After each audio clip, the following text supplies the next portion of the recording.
आपको बताना चाहते हैं कि रायसेन विकास समिति गैर राजनीतिक पिछले 4 दिनों से रायसेन में लाइट नहीं थी। रायसेन जिला विकास समिति द्वारा इसके लिए संघर्ष किया गया और चेतावनी दी थी नगर पालिका को, यदि लाइट नहीं आएगी आज यहाँ दिए जलाएंगे। इसके बाद रायसेन नगर पालिका के पार्षद पहुँचे और उन्होंने एमपीवी से अनुरोध किया है जो भी किया हो, ये तो उनके अंदर की बात है। इसके बाद फिलहाल लाइट आ गई है, जो स्ट्रीट लाइट बंद पड़ी थी।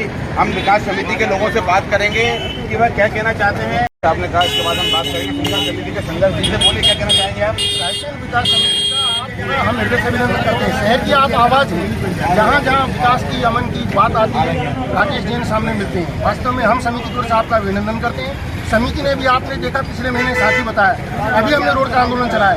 आप देखो 3 दिन से रायसेन शहर डूबा हुआ था, शहर के लोग सो रहे थे। बताइए आप, रोज रमजान, रोज हमारे जो नमाज पढ़ रहे हैं भाई, आप नवरात्रि हमारे सामने है, आप ऐसे में पूरा शहर अंधेरे में था। तो रायसेन विकास समिति ने इस आवाज़ को रखा। आज रायसेन विकास समिति के डर की वजह से नगर पालिका ने शहर को रोशन किया। आज रायसेन विकास समिति की बहुत बड़ी जीत है। हम कहना चाहते हैं कि शहर के नेता इस बात को जान लें, गैर राजनीतिक समिति है, हम संघर्ष करेंगे, करते रहेंगे जब तक दम है।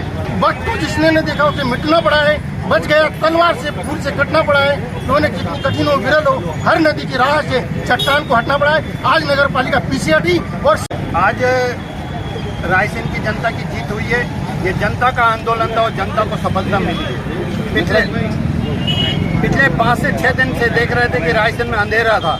जब मीडिया ने इस मामले को उठाया तो देखने में आया कोई उठा नहीं रहा था। तब रायसेन जिला विकास समिति ने मुद्दे को उठाया। आज सोशल मीडिया के हर प्लेटफॉर्म पे अगर कोई बात थी तो रायसेन में उजाला होना चाहिए, इस अंधेरे से संघर्ष होना चाहिए। लोगों के इस आंदोलन, इस संघर्ष का परिणाम आया। शाम होते और अब आने वाले समय में रामनवमी आ रही है, छोटे नवरात्रि आ रही है और जनता का भी जो घनिष्ठ बस्तियाँ हैं वहाँ अंधेरे में भी लोग बहुत स्ट्रगल कर रहे थे। भाई माताएं बहनें जाती है, रात में बहुत घटनाएं होती है, कोचिंग सेंटर है, बहुत परेशानी आ रही थी। रायसेन विकास परिषद द्वारा एक ट्रेंड लाया गया कि आप अपनी जो जरूरत है आप अनुशासन के रूप में भी आपकी जरूरतों को मनवा सकते हैं।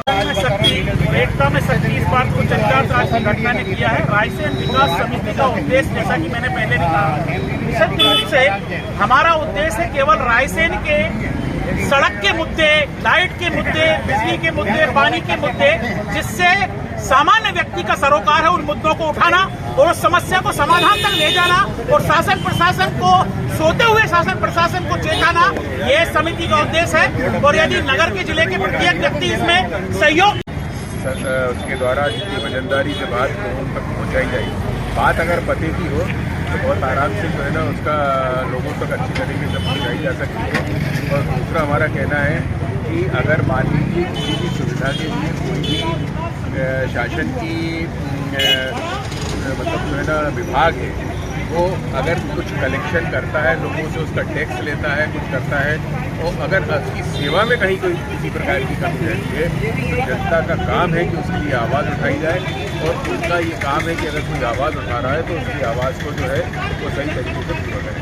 डॉक्टर साहब ने कहा कि आवाज़ उठाइए और पूरी तरह से उठाइए। एक और चिकित्सक जुड़ रहे हैं हमसे। शर्मा जी, क्या कहना चाहेंगे आप? समिति का आंदोलन है बहुत शांतिपूर्ण ढंग से किया जा रहा है, इसके लिए मैं उनको सभी को धन्यवाद देता हूँ। रहा सवाल जो व्यवस्था है, हर सिस्टम में पर्याप्त बजट दिया जाता है, तो उसका कहाँ उपयोग और कैसे करना है जो वहाँ बैठे अधिकारियों को डिसाइड करना होता है। कोई अंधेरे की नौबत ना है, मेरा ये निवेदन है। एक भाई जुड़ना चाहते हैं, क्या कहना चाहेंगे आप? रायसेन विकास परिषद जो ये संगठन बना है, ये रायसेन की समस्याओं को लेकर आवाज़ उठाता रहा है और उठाता रहेगा। रोड की समस्या को लेकर आवाज़ उठाई जा रही है, उसकी समस्या अभी बनी हुई है, पूरी नहीं हुई है। आज लाइट की समस्या को लेकर आवाज़ उठाई और इसमें विकास परिषद की पहली जीत है कि हमारी आवाज़ उठाने से पहले ही ये लाइट रोशन हो गई। और रायसेन विकास परिषद जो है जनता के एक ही मुद्दों को उठाती रहेगी, जनता की लड़ाई लड़ रहे हैं। ठाकुर साहब, युवा साथी क्या कहना चाहेंगे? यही बोलना चाहूँगा कि अगर आपको अपना हक ना मिले तो हक को छीन लीजिए। ये लोकतंत्र, लोकशाही है, जब तक आप नहीं मांगोगे तब तक नहीं मिलेगा। और हम एक छोटी सी बात कहकर अपनी बात समाप्त करेंगे कि दुनिया चमत्कार को भी नमस्कार करती है। जब तक आप चमत्कार नहीं दिखाओगे, नमस्कार नहीं करेगी दुनिया। धन्यवाद है, लेकिन हमारी जो और मांगे हैं उस पर और ध्यान दिया जाए। सड़क का जो लेपीकरण किया गया है, गाड़ियों से रोज लोग गिर रहे हैं, अदालत से लेकर कलेक्टर बन रहे हैं, पूरे अधिकारी नेता वहाँ से निकलते हैं, डेली एक्सीडेंट होते हैं। उस और कलेक्टर साहब से हमारा आवेदन रहेगा कि उसको और ध्यान दें। प्लस कॉलोनियों में जो सुविधाएं नहीं मिल रही है उस पर अच्छी बात कही राजपूत साहब ने। हमारे एक और जागरूक अधिवक्ता जो फेसबुक पे बहुत ज़्यादा सक्रिय रहते हैं, क्या कहना चाहेंगे आप? मिश्रा जी के इतना शॉर्ट नोटिस पे इतना सब आए, शहर के प्रवचन आए, ऐसे ही निरंतरता में कार्यक्रम चलता रहेगा और शहर के बड़े मुद्दों को उठाएगा। चावला जी क्या कहना चाहेंगे आप इस मुद्दे पे? जैसा कि आप हम सब जानते हैं कि हमारे नगर की एक 3-4 दिन से लाइट बंद थी। वर्तमान में सभी धर्मों के त्यौहार चल रहे हैं, परंतु किसी केंद्र की और नगर पालिका ने ध्यान नहीं था। रायसेन विकास समिति ने इस ओर ध्यान दिया और आज जो दीप प्रज्वलित किया था अंधेरे को उजाले करने के लिए, उसी से डर कर भय से घबरा कर नगर पालिका द्वारा आज एमपी सारे पार्षदों को लेकर जाकर लाइट चालू कराई गई। अभी तक जो नगर के विकास की जो भी रूपरेखा थी वो कमरों में बैठ के बनती थी, अब लेकिन ये नहीं बना पाएंगे। रायसेन विकास समिति कहाँ पर चौपाटी बनना है, रोड कैसे बनना है, हम अब इस ओर सब ध्यान देंगे और नगर के विकास के लिए संभव प्रयास करते रहेंगे। जैसा कि आपको मालूम है कि 4 दिन से लगातार हमारा चैनल इस खबर को चला रहा था और विकास समिति भी हमारे साथ थी और लगातार जुड़ी रही और वह हमको मोबिलाइज करती रही। हम भी धन्यवाद